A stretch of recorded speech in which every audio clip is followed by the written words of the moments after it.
Once upon a time, there was a cottage in the woods where 3 bears lived. There was a great big daddy bear, a middle-sized mummy bear, and a teeny-weeny baby bear.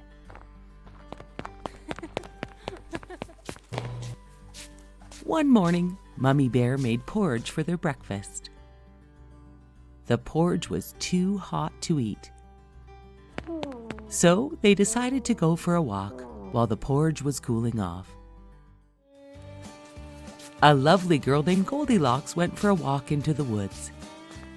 Even though her mother had warned her not to go for a walk alone because she could get lost. Goldilocks, with her long blonde braids, went for a long walk and soon came across the bear's cottage. Goldilocks had no idea who lived in this cottage. Goldilocks was tired after walking for so long, so she knocked on the cottage door to see if anyone was home. Goldilocks soon realized she was lost and she just needed to rest, and she needed a sip of water. No one was answering her knocks on the door. Then she realized the door was open. And when she looked into the cottage, she saw 3 chairs with 3 bowls of porridge in front of them. She was so hungry, so she tried the big bowl of porridge. "Ouch," she said. "This porridge is too hot." And then she tried the medium-sized bowl of porridge. "Ugh, this porridge is too cold," said Goldilocks. Then she tried the teeny-weeny bowl of porridge. This porridge is just right." Goldilocks ate all the porridge in the teeny-weeny bowl. She then looked around and saw 3 comfy chairs. First, she sat in the big chair. "Oh, this chair is way too big," said Goldilocks. Then she tried the medium-sized chair. "Oh no, this chair is still way too big." Then she tried the teeny-weeny chair, and it broke. Goldilocks was getting so tired, so she decided to take a look upstairs for somewhere to rest. She found a large bedroom with 3 different size beds. First, she tried the big bed and said, "Ouch, this bed is too hard." So she tried the medium-sized bed. "Oh, this bed is way too soft," said Goldilocks. Then she tried the teeny-weeny bed. "Ah, this bed is just right." Goldilocks found it so comfortable, she closed her eyes and fell asleep. Meanwhile, the 3 bears were returning from their walk.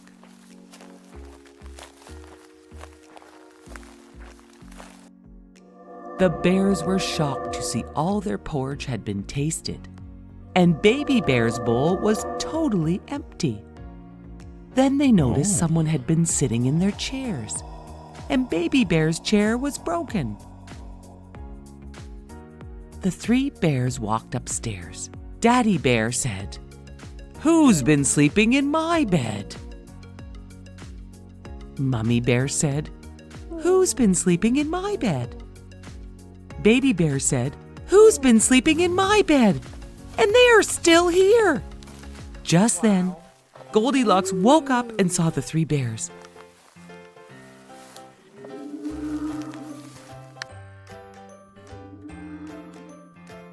She screamed, jumped out of bed, and ran down the stairs as fast as she could, and out the front door, and ran until she finally saw her house and her mother. Goldilocks promised her mother she would never go to the forest by herself again. Goldilocks told her mom how she had become lost and found a cottage that 3 bears lived in. She told her mom that she was scared by the bears and she ran away. She never wanted to feel scared by the bears again,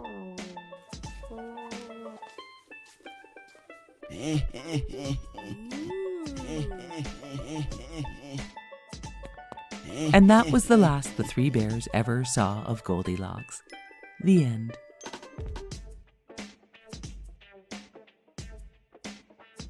A long time ago, a woodcutter lived on the edge of a large forest with his two children, a girl named Gretel and his son named Hansel, and his wife who was the children's stepmother. They were very poor, despite all the hardcutter's hard work. One year there was a terrible famine, and there was not enough food for the whole family. One night, the stepmother told the woodcutter they must take Hansel and Gretel deep into the forest and leave them there. Hansel overheard them talking. He told Gretel the terrible plan. Then Hansel had a great idea. He would fill his pockets with white pebbles to leave a path back to the house when this happened. The next morning, the stepmother said they all had to go into the woods to gather firewood. As they walked deeper and deeper into the woods, Hansel dropped his white pebbles to mark the path back to their house.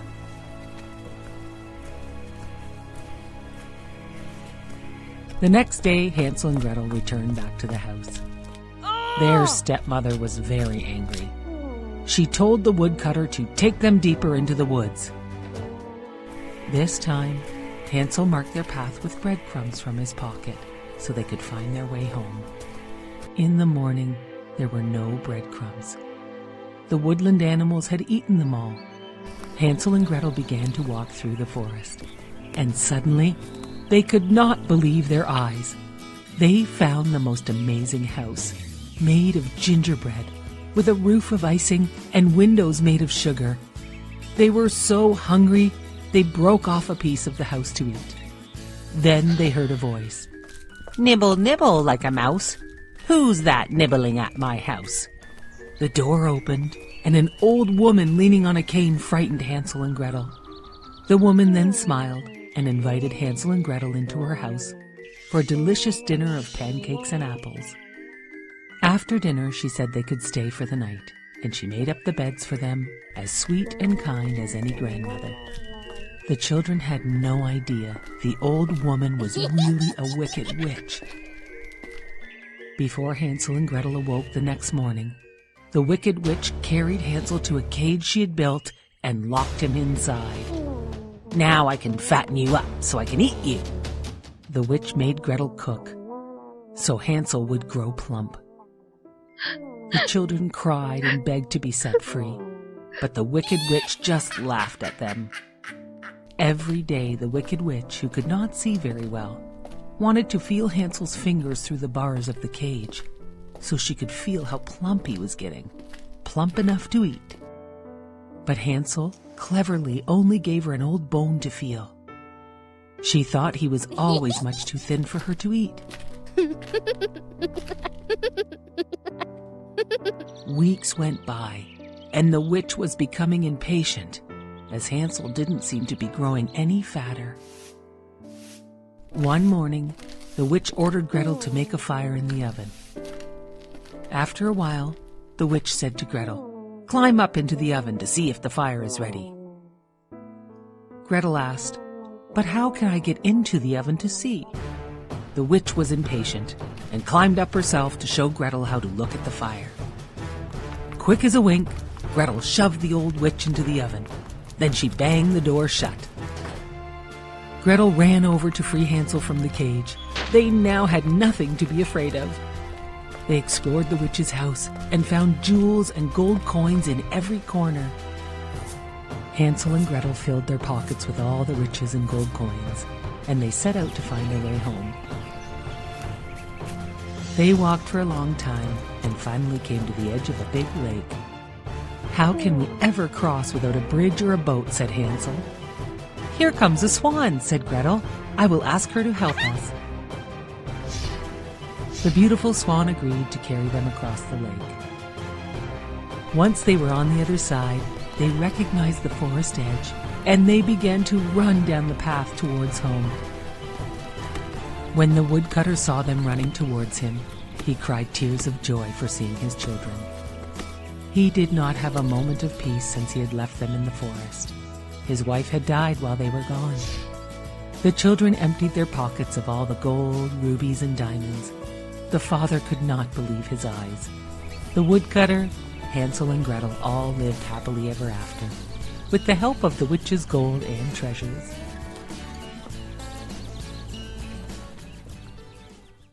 Once upon a time, in a faraway land, a lovely princess was born. The king and queen named their daughter Aurora.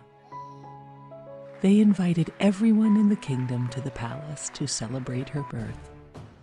Everyone except for the evil fairy Maleficent.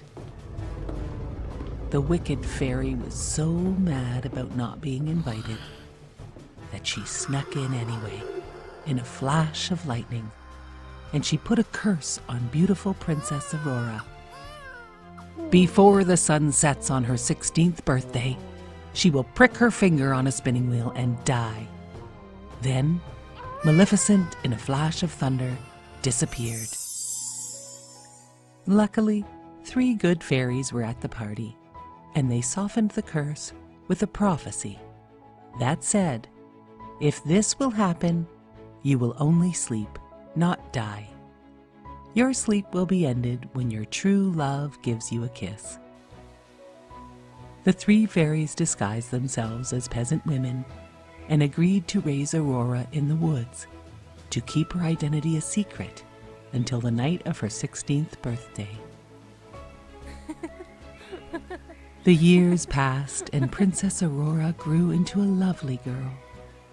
She only knew the 3 women as her aunts, not as fairies, and they called her Briar Rose. The evil fairy Maleficent was always looking for her, but never could find her.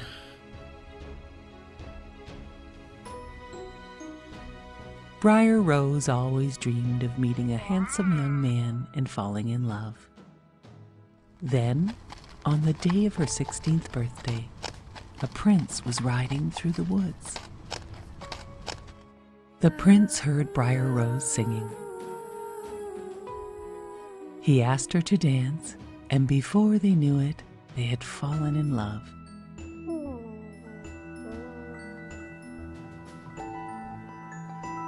Briar Rose had no idea he was a prince from a nearby kingdom, and the prince had no idea that she was really a princess. The 3 aunts were busy baking Briar Rose's 16th birthday cake. Briar Rose returned to the cottage and told her aunts about the stranger she had met and danced with. The aunts told Briar Rose her real name was Princess Aurora, and she would be returning to the castle that evening.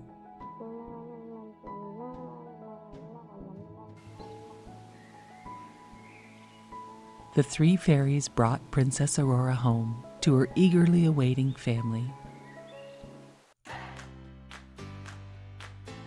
Everyone thought the princess had escaped Maleficent's evil curse. But no one knew Maleficent was hiding upstairs. As soon as Maleficent saw Aurora alone, she put her in a trance and led her into a room with a gleaming spinning wheel. "Touch the spindle, touch it," said Maleficent. Princess Aurora obeyed. She pricked her finger and fell to the floor. The 3 fairies found the sleeping princess and were heartbroken. They must now find the handsome stranger the princess had met in the woods. The fairies found the prince, and when he heard the news, he raced towards Princess Aurora's castle. Maleficent was waiting to stop the prince, but she was no match for the prince, and he made his way to the peaceful, beautiful, sleeping Princess Aurora. He knelt by her side and gently kissed her. Slowly, Princess Aurora opened her eyes. She smiled when she saw the face of the handsome stranger from the forest. He was her true love. Aurora sat up and took his hand.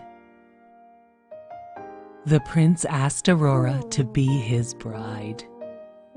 "Yes, of course," replied Princess Aurora. They would live in his grand castle, close to her parents and her fairy aunts. Princess Aurora and the prince lived happily ever after.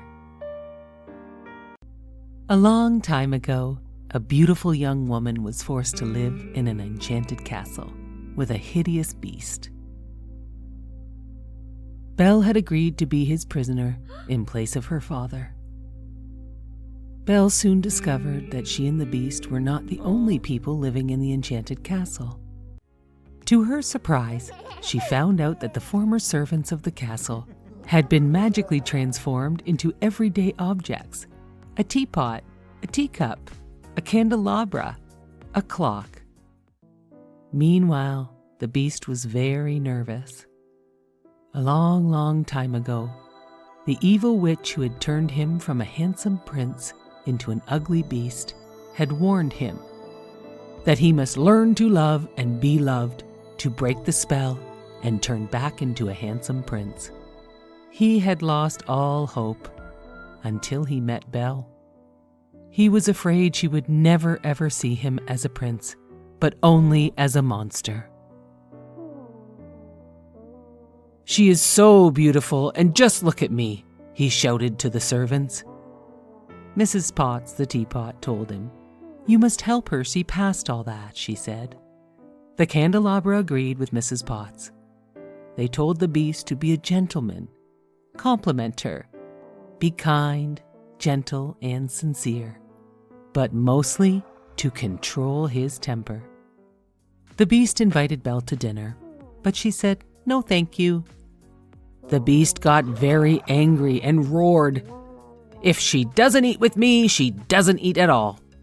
Despite their master's orders, Mrs. Potts secretly fed Belle dinner. Mrs. Potts and the other servants entertained Belle, and they all laughed and sang, "Be our guest." Belle was very fond of all the servants, but wanted nothing to do with the beast. Only after he proved that he cared by protecting her from the wolves did she begin to trust him. Slowly over time, they became friends. One day, as they played in the snow, Belle watched the beast hand feed the birds, and she realized there was a side of him she had never seen before. A kind and gentle side. The beast was so happy that Belle was no longer afraid of him. The beast wanted to give Belle a special gift for bringing happiness back into his life. He asked Belle to cover her eyes, and he led her into an enormous library. Belle could not believe her eyes when she saw all of the books. "They're all yours," said the beast. He knew how much she loved books. "Oh, thank you so much," she smiled. Belle read many books to the beast, and their friendship grew very strong. They each found they could talk and laugh with each other as they could with no one else. One night, a very special evening was planned. The beast wanted everything to be perfect. He worried very much about how he looked. The candelabra and mantel clock helped him to get ready. They told the beast how handsome and elegant he looked. When he saw Belle looking so beautiful in her ball gown, the beast bowed. At dinner, the beast was the perfect gentleman, and when Mrs. Potts began to sing a love song, the beast asked Belle to dance. She said yes, and they danced in each other's arms. The servants watching from the doorway were so happy for the beast. They would not have guessed that the beast's love for Belle would send her away. But he told Belle She was free to go. He could no longer keep her a prisoner. Belle left to visit her sick father. The beast's heart was broken. Villagers attacked his castle and he could not fight. He let them come in. Belle realized she belonged with the beast and returned to find him. Belle found the beast wounded and dying. "At least I get to see you one last time," said the beast, gazing into Belle's eyes. "No," cried Belle. "I love you." All of a sudden, a great beam of light beamed down on the beast. He returned to his human form.